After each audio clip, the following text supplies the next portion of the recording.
HS শিক্ষার্থীরা কেমন আছো?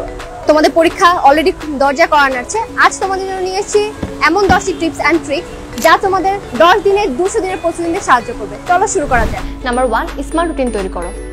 বাকি সময়টুকুতে একটা রুটিন তৈরি করো না, কখন কোনটা পড়বে, কখন কি রিভিশন দেবে সবকিছু এখনই গুছিয়ে ফেলো। নাম্বার 2, রিভিশনই এখন মূল কাজ।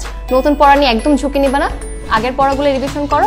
আর হ্যাঁ, আমরা যেমন ছোটবেলায় পড়েছিলাম সাগরে লবণ আছে, এমন ছোট ছোট টিপস অ্যান্ড ট্রিক্স ফলো করতে পারো যাতে তোমাদের সুবিধা হয়।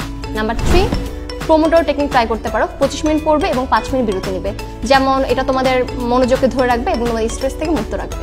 নাম্বার 4, বিগত সালের প্রশ্নগুলো ট্রাই করতে পারো। 5-10 বছরের যে প্রশ্নগুলো সেগুলো পড়লে একটা ভালো ধারণা পেয়ে যাবে যে কোন টপিকগুলো গুরুত্বপূর্ণ। আর হ্যাঁ, টাইম ম্যানেজমেন্টে প্র্যাকটিস হয়ে যাবে। নাম্বার 5, মাইন্ড চার্ট তৈরি করে ফেলো। যে প্রশ্নগুলো আমরা ছকে পড়তে পারবো সেগুলো একটা দেয়ালে টাঙিয়ে ফেলো যেন দেখলেই মনে পড়ে যায়। ও হ্যাঁ, নাম্বার 6, মোবাইলটা দূরে রেখে পড়া। চাইলে অন্য রুমে মোবাইল রেখে তারপরে পড়তে বসতে পারো। নাম্বার 7, পর্যাপ্ত পরিমাণ ঘুম। অনেকে রাতে না ঘুমিয়ে নিজেকে অনেক হিরো ভাবলেও আমাদের কিন্তু 6-7 ঘন্টা পর্যাপ্ত ঘুম একদম প্রয়োজন, যাতে তোমাদের মাইন্ডটাকে ফ্রেশ থাকে এবং তোমাদের সারাদিন সতেজ রাখতেও সাহায্য করে। নাম্বার 8, পরীক্ষার হলে নিজেকে আত্মবিশ্বাসী রাখা। মনে রাখবে যে তুমি পারবে। এবং নাম্বার 9, যখন প্রশ্ন দিবে সবচেয়ে সহজ প্রশ্নের উত্তর দেওয়ার চেষ্টা করবে, যেটা তুমি পারো সেটাই তুমি প্রথমে উত্তর দেওয়ার চেষ্টা করবে। নাম্বার 10, সৃষ্টিকর্তার উপর ভরসা রাখো এবং সকালটা রাখো হালকা। আগের রাতে সবকিছু গুছিয়ে ফেলো, রাত জেগে পড়ার কোনো দরকার নেই এবং সকালবেলাটা হালকা পাতলা নাস্তা করে তারপরে পরীক্ষার হলে যাও এবং আত্মবিশ্বাস রাখো নিজের উপরে।